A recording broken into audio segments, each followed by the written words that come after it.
computers and printing, which is how I wound up painting pictures for a living. I used to be a printer.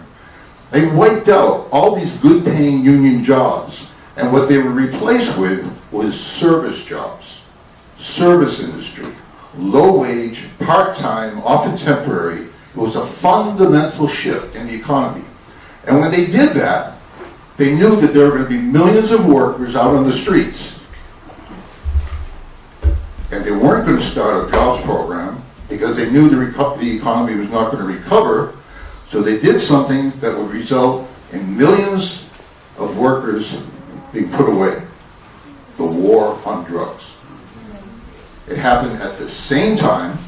Back then it was heroin, which comes from Southeast Asia, which was facilitated in many ways by the CIA as a way of raising money for their secret wars, just like the next wave was cocaine from Central America during the Contra Wars.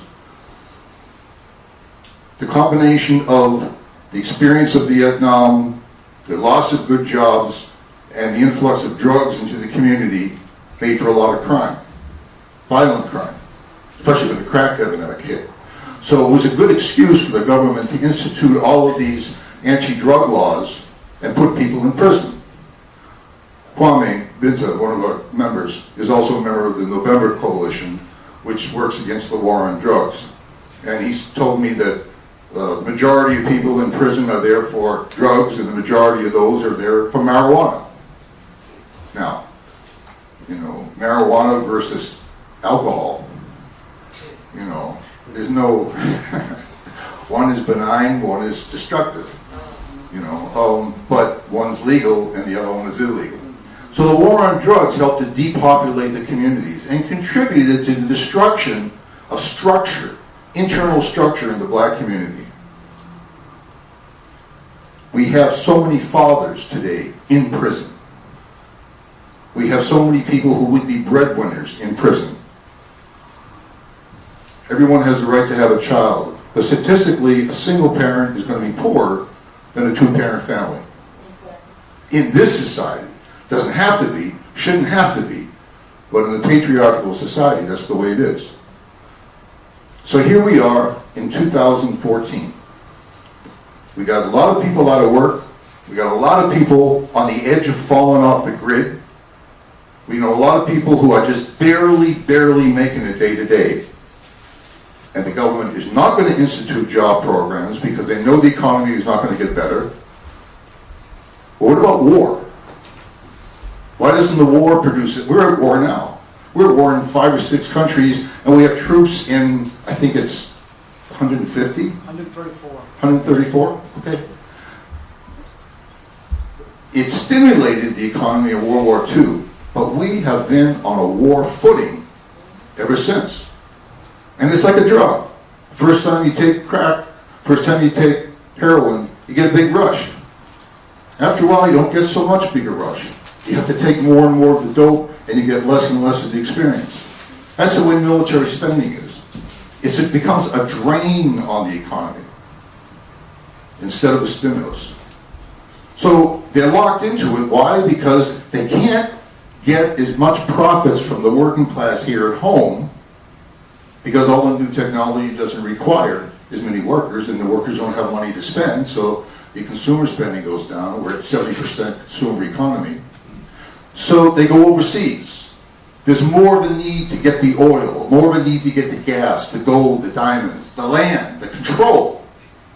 They don't even have to own all of it. Japan imports 90% of its oil. It's the world's second largest economy, second or third. And they import 90% of their oil from the Middle East. If you control the oil in the Middle East, you control Japan. We talk about being dependent on Middle East oil. You know who is the biggest supplier of oil to the United States besides the United States? It's Canada. Canadians are plotting to take over the country. Second is Mexico. Third is Saudi Arabia. Fourth is Nigeria. Fifth is Venezuela. One Middle East country, and it's Saudi Arabia, which the U.S. controls lock, stock, and barrel. Okay, so if they're in a situation where they have the beginnings of mass discontent, anxiety, anger over unemployment, over racism, over the fact that people were sold a bill of goods. The American dream is a nightmare. Not just for the people that it's always been, people of color, Native Americans, Latinos, especially African Americans. More and more white workers are also becoming disillusioned. Some of them are moving to the right, some of them are moving to the left. The government looks at this. And the ruling class, that 1% that controls the economy, they look at that and controls the government because they have so much money. They look at this and say, well, what happened in other countries that went through this? What happened in Greece? What happened in Portugal? What happened in Ireland? What happened in Spain? What happened to so many countries in the continent of Africa and in Latin America? There were rebellions. There were marches and demonstrations. They were fighting with police. There were people charging parliament buildings. There were political strikes. There were general strikes. There were massive demonstrations and general strikes. You know, there was the Arab Spring. Are we prepared for that? How are we going to counter that when it comes up? If we can't come up with the jobs, if we can't change the economy to meet people's basic needs, how are we going to prepare for the inevitable rebellion? Well, there's 3 ways to do it. There's a lot more, but I thought of 3. One is to buy off the leadership of the working class, of the oppressed communities, so that you say, you get a little bit in return for keeping everybody else in line. That's been a long-time strategy that they've done. We can see how it works out here in Richmond very well. But there's a limit. And the young demonstrators in Ferguson are looking out at the leaders that are coming into their city and telling them how to run their struggle as if they had been there. And they're saying, we never elected you leader. You're not our leader. We were our own leaders. You want to go meet with the mayor, meet with the mayor, but don't get up and talk to us about it. We're way past that. It's becoming discredited. Mayor Jones couldn't even get Dolores McQuinn the nomination for the Democratic Party to run for Henry Marsh's seat. And he's the head of the Democratic Party in Virginia. Because he's discredited because of the stadium struggle. Doesn't have the same political pull he did. So, what's plan B? If they can't just buy the leadership off, what's plan B? Plan B is a fascist movement. I'm not talking about how we say this person's fascist and that person's fascist, and we throw the word around, you know, like an epithet. I'm talking about the genuine mass movement of the ruined middle class that puts their anger against the workers and the oppressed rather than against the capitalists, such as developed in Nazi Germany, in fascist Spain, in Mussolini's Italy, and to an extent in Japan. A section of the ruling class, the most right-wing section, has been trying for decades to test the waters to develop a genuine mass fascist movement in this country, which would be overwhelmingly white and male and racist to the core and violent. Their purpose is to have 50 people walk into this room with baseball bats and break up this meeting so that we can't organize, that we can't talk, we can't march, we can't resist. That's what happened in Nazi Germany. Germany had the biggest communist party in the world outside the Soviet Union, and it was smashed by the Nazis. They had a mass fascist movement that won over sections of the workers because they geared up the war economy and put people to work. But we don't have a mass fascist movement in this country. They tried with the militia. They tried with the Minutemen, the Church of the Identity, the Aryan Nations, tried to revive the Ku Klux Klan. Then they went to veterans organizations, the Gathering of Eagles, Rolling Thunder. Got a little momentum, but not enough. It never really caught on. Then the Koch brothers bankrolled the Tea Party. This was their best shot. This was millions of people all over the country coming together and blaming immigrants and unions and leftists and liberals and anyone to the left of Attila the Hun for all of the problems that are taking place in the country. I went to the conference they had here a couple years ago at the convention center.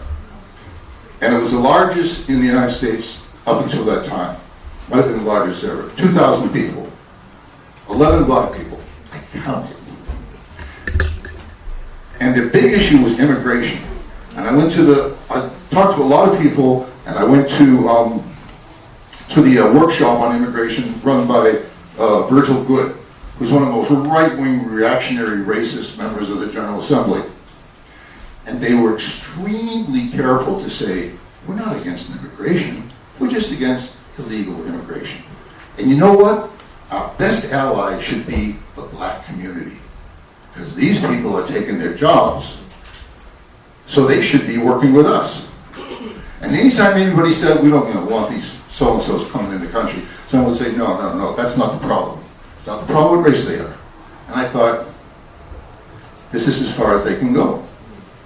They can't morph into a violent mass movement to stop us, because they know the country has moved past that. This is a very racist society, but not the whole thing. Half of it voted for a black president. And regardless of what you think of his policies, it took a lot for a lot of white people to go in there and say, I want to vote for a black guy to go to the White House. That was a big sea change, So they failed to develop that fascist movement. They may try again, but the Koch brothers threw a lot of money into it. When I went up to Madison, Wisconsin during the big labor upsurge a couple of years ago, the Tea Party came in to try to harass the unions that were protesting. Well, there were 150,000 workers, and there was about 200 Tea Party people, and they got run out of town. It was supposed to be the other way around. It was supposed to be the Tea Party coming out and telling the unions to get the hell out of the state capital. See? Plan 1, buy off the leadership, doesn't work. Plan 2, they failed to develop a true mass fascist, racist, violent movement. So what's Plan 3? A police state. That's the last option. And we've seen that as it's developed in other countries. How many people here have seen V for Vendetta? Oh, good. If you haven't, please go watch that movie. Of course, I don't agree with the solution that's presented. I think it's a little idealistic. It would be nice if all we had to do was put on masks and mass out of the Parliament building. But how the ruling class anticipated the discontent and fabricated instances to scare people, and then said, we have to make them want us to protect them. That's the key. Well, I don't go for conspiracy theories, so I don't know who's behind 9/11. But I do know that after 9/11 and now, the Pentagon budget doubled. And the domestic surveillance and the program of pumping all of this military hardware from the Pentagon into local police departments that we saw come out on the streets of Ferguson, armed personnel carriers, grenade launchers, night vision goggles. They're moving in that direction. And even with all of the uproar about it, Obama quietly authorized the continuation of that program. Study it, set up a commission, look for long-term solutions, but keep the money flowing. So now that virtually every police department in the country is militarized. Which brings us to police shootings. You might have suspected I'd get there eventually. If they're going to war with the people, and I'm not saying we're there yet. I know things are very bad, and sometimes we like to describe them in the worst possible terms. Folks, if it goes the wrong way and we can't build to stop it, we ain't seen nothing yet. What is happening day to day, particularly at night in the black community, will be extended across the country. And when it's extended across the country, it will be even worse in the black community. We could lose all our civil rights.